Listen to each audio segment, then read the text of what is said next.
Welcome to podcast 162. Do you want to know how you can create moments for your customer? Stay with us. This is the Elevate Construction Podcast, delivering remarkable content for workers, leaders, and companies in construction wanting to take their next step. Get ready to step out of your comfort zone with Jason Schroeder as he encourages you to do better, live a remarkable life, and expect more. Let's go. Welcome to the Elevate Construction Podcast, everybody. We love having you here. We're so excited that you are with us listening to this content. I personally take this very seriously. I research the topics, I read the books, I outline the content ahead of time, and I imagine you on the other end every time so that I can make a connection. I really appreciate you, and I also appreciate the feedback that we get and the fact, and this is payday for me, and the fact that we are able to, even if it's just a little bit, make a difference in construction so that you have a better time of it. And I absolutely love that. So welcome to this podcast where we record every day after day after day after day after day after day. I'm just kidding. I really do love this. I'm sure you're thinking, man, there's so many stinking podcasts I can't keep up. Now, let me actually clarify that. If you're listening to this one, you're on 162. That takes a lot of determination. Let me actually do a little bit of calculations over here. They're supposed to be 18 minutes long, but I got my calculator here. So 162 times an average podcast of 30 minutes, that's 4,860 minutes divided by 60. That's 81 hours of podcast. So if you are current, then you have put in 2 solid work weeks of listening to podcasts. That's kind of funny. So if you have stayed with me that long, like, I love you, because that means that we're connected and you're putting up with me, and I appreciate that. But this is really good stuff. So if you have feedback, we want your feedback. If you have comments, we want your comments. If you have questions, we want your questions. If you have things that you prefer where you're like, man, I really liked it when Katie was on, or Brandon, or you liked it when we did the war series or whatever, please let me know, because I want this to be about you, and that's really what it is. So we love this. I love this. There's so much great content out there, and we're just going to keep going. This week's all about marketing. Anyway, we'll be talking about how to create moments for the customer. This is a really beautiful book that I'm going to reference today. It's not just a book review. It's an application to construction, which is fantastic, and it's so important because moments, if you look at it on a religious sense, my favorite quote in a kind of a church setting is, moments are the molecules that make up eternity. And if you look at it from a business sense, moments are the things that customers remember, not the details. And I'll tell you kind of actually, it's not even that fun of a story, but it's a true story, and it's so shameless that I have to mention it here. So I had finished this job, huge job, it's not huge, but $100 million job. We finished on time, down to the day. They said it was the best team they ever worked with. The finances were absolutely perfect. It was the cleanest job in Arizona. It was absolutely safe. There were 0 major safety incidents other than like little first aid or little things like that. There were 0 incidents. Took care of the neighbors. Fantastic quality.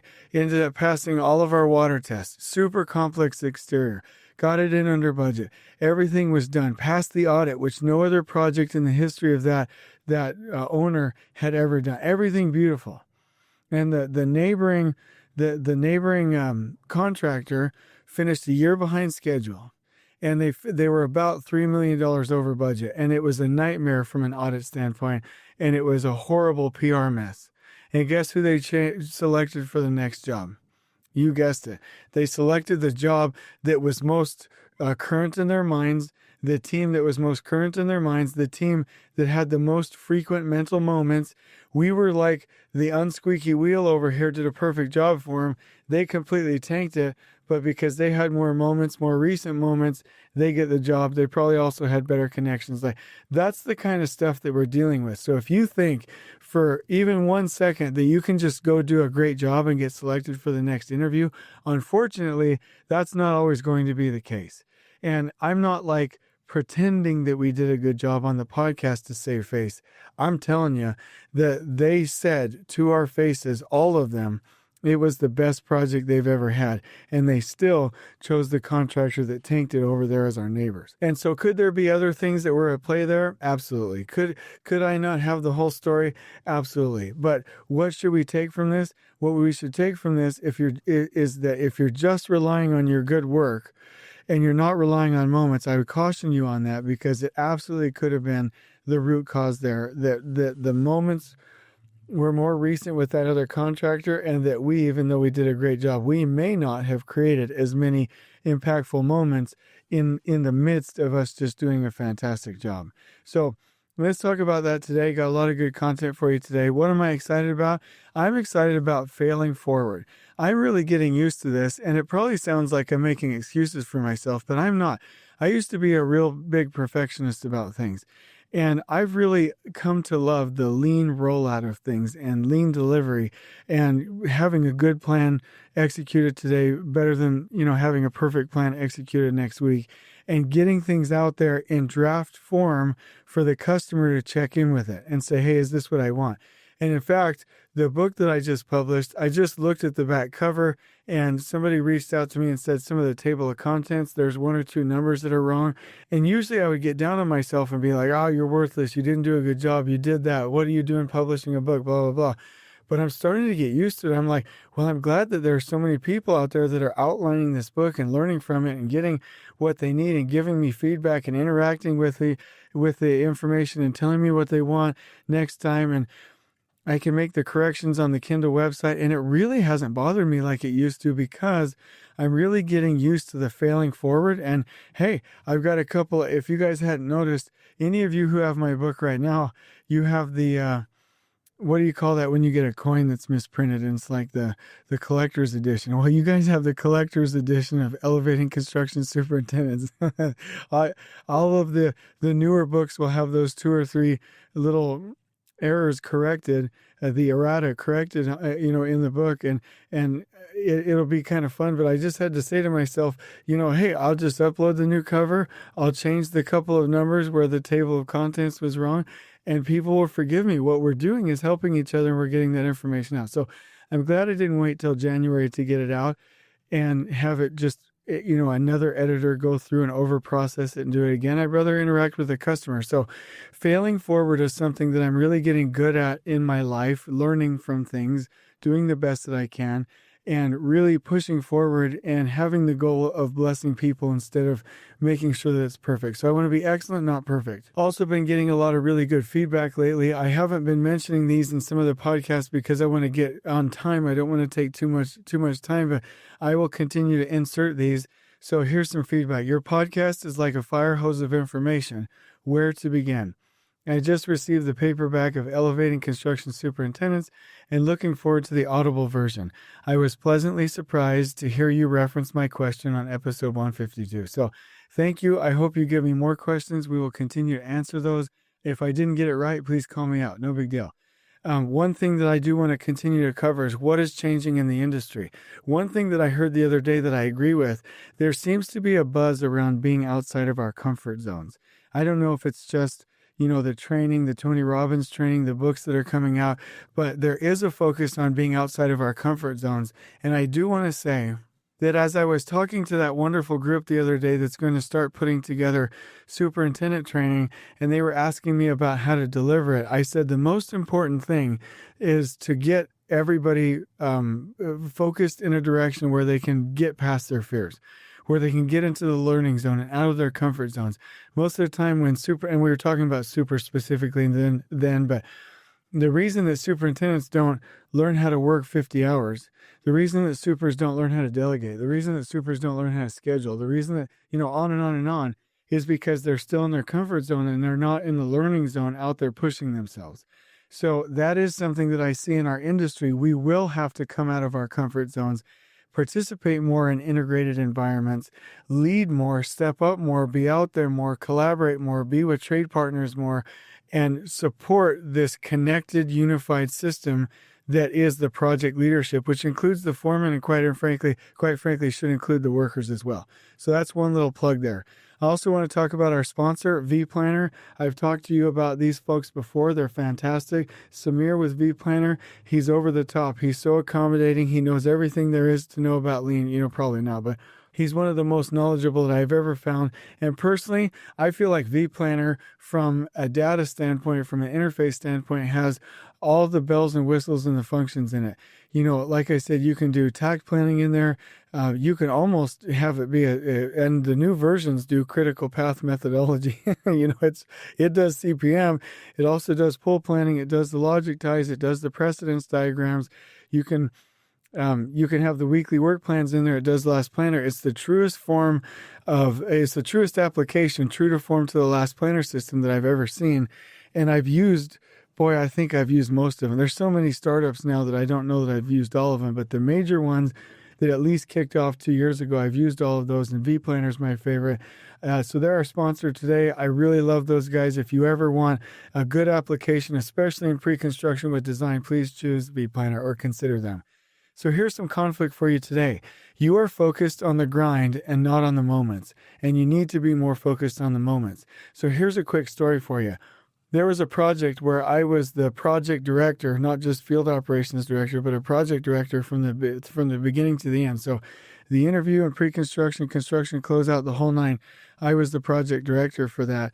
It was a fantastic experience. I don't spend all of my time on the office side of things, but it was a fantastic experience. When we were preparing for the interview, I remember having a superintendent in there that was over the top fantastic. When we were preparing, he kind of got onto this little rant and was talking about what it was like to be a superintendent. And he was like, but I'm not going to say that. I'm going to cut that out. And I spent the next 30, 45 minutes, and I can take credit for that. He won the proposal, but I can take credit for this. I was like, I told him over and over for about 45 minutes. I'm like, we got to have more of that, more of that, more of that. Be authentically who you are. Create a moment for them. Make sure that you dive all in. Do not hold back. Do that same rant, the same thing you just gave to me, give to them. Let them see who you really are. And we won that proposal. I already told you that, but we won that proposal, and the feedback was it was because of that moment. They said that one individual, he really sold it for us.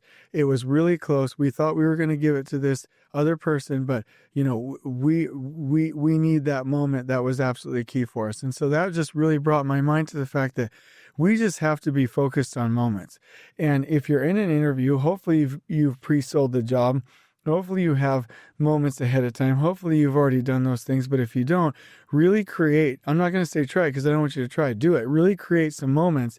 And then in construction, create some moments.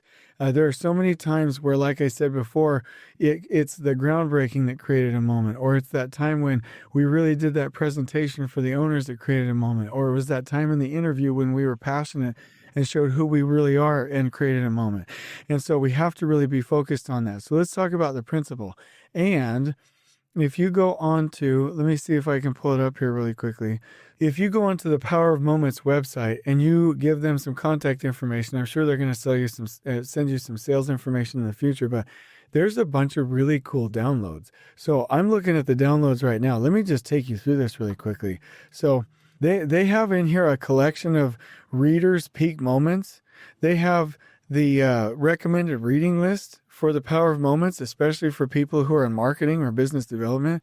They have the Power of Moments for friends and family. I've actually read that before on how to create moments for my family, and it was fantastic. They have the Power of Moments summary in here, which is pretty fantastic. They have a 7 days of defining moments exercise that you can follow through and really jam out with. I mean, they have some pretty good stuff. So let me just do one little quote from the peak moments here. Let me read it for you. One positive change we implemented is regarding our employee years of service awards. Prior to reading your book, we distributed a general quarterly email asking the employee being honored to stop by our HR office to pick up a certificate and gift card. It was a lost opportunity.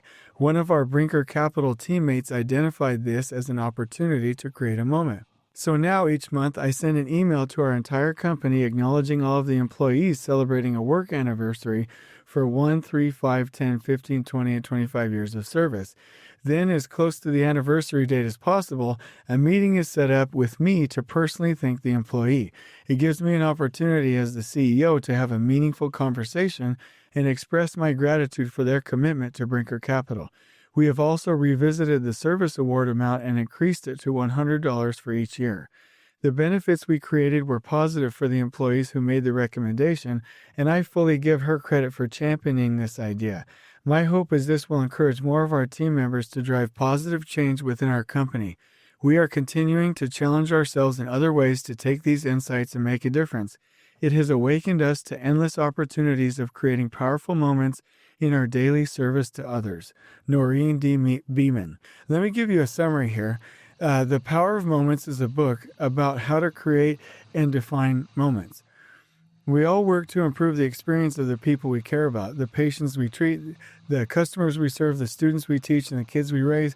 We want to create memories that matter. And for us in construction, for our clients, for our employees, for everybody. Great experiences hinge on peak moments. We call them defining moments. Short experiences that are both meaningful and memorable. So, here's the brief summary. We can be the authors of defining moments by building them from one or more of the following 4 elements. Number 1 is elevation. Moments of elevation are experiences that rise above the routine. They make us feel engaged, joyful, surprised, motivated. To create them, we can, number 1, boost the sensory appeal, number 2, raise the stakes, and or 3, break the script. Research suggests that organizations dramatically underinvest in building peaks, choosing instead to fill potholes. And I totally agree with this. There's one little example in here, a story.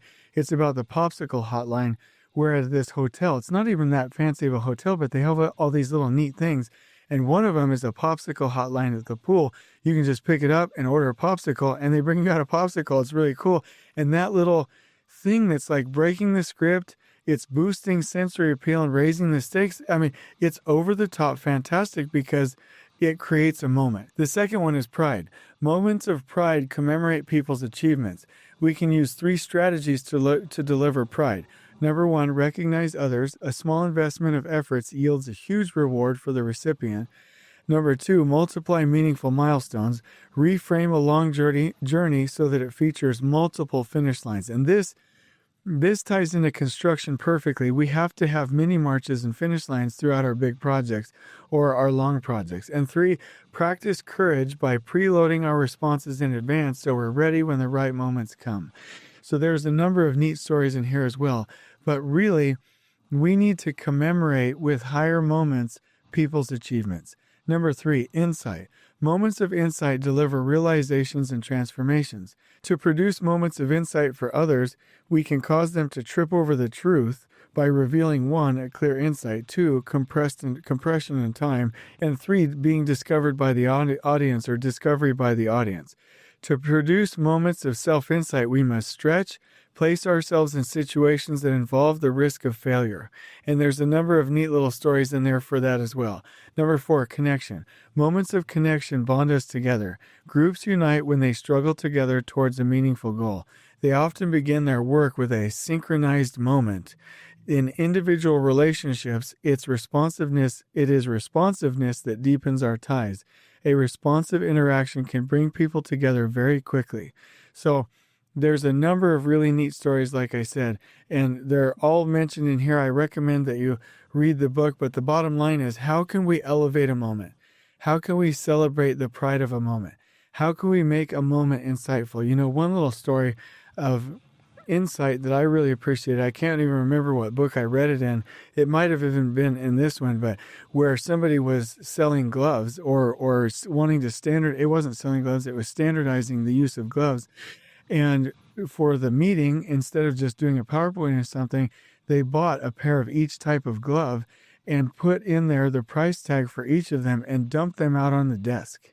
And so instead of just not paying attention to this at a distance, they have on this desk all these gloves with the price tags, and people start looking at them and picking them up and looking at the price tags, and they get disgusted with the chaos and the waste and the differences in prices and how much money they're wasting, and they finally get a consensus around what they wanted to use in their company. So insight. Then connection. Moments of connection that can bond us together, that can rally us together, that can unite us together are absolutely fantastic. So the question is, how can we create moments around those that will support our relationships with our customers, our people, our clients, our workers, our foremen? Because right now the current condition is, and it's kind of, I don't think it's intentional. It's kind of just by happenstance, by training, that, we're doing great work, but we don't have the moments.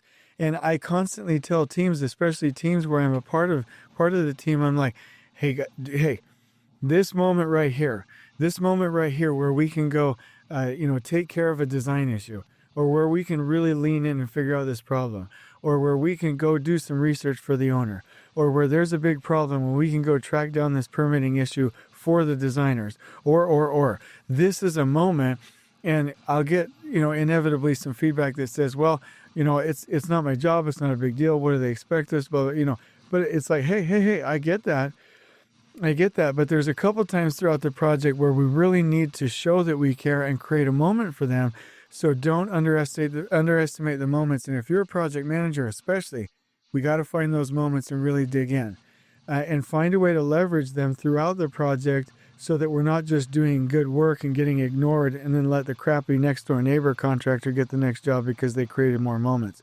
So my challenge is, check out some of these packets, see if it doesn't resonate with you, read the book if you're interested in it. And if you're in business development, or if you're an owner, I'm telling you, you got to make this a culture among your project executives, your business development people. It's absolutely fantastic. If you have any questions or want some of these guides, I'll give them to you, email them to you. If you email me at jason@elevateconstructionist.com. At the end of the day, how much better would our employees, our workers, our foremen, our supers, our customers, our vendors, and everybody be if we took the time to create some moments? On we go. Join us next time in elevating the entire construction experience for workers, leaders, and companies coast to coast. If you're enjoying the show, please feel free to share with your construction colleagues and help us spread the word by rating, subscribing, and leaving a review on your preferred podcast listening platform. We really appreciate it. We'll catch you next time on the Elevate Construction Podcast.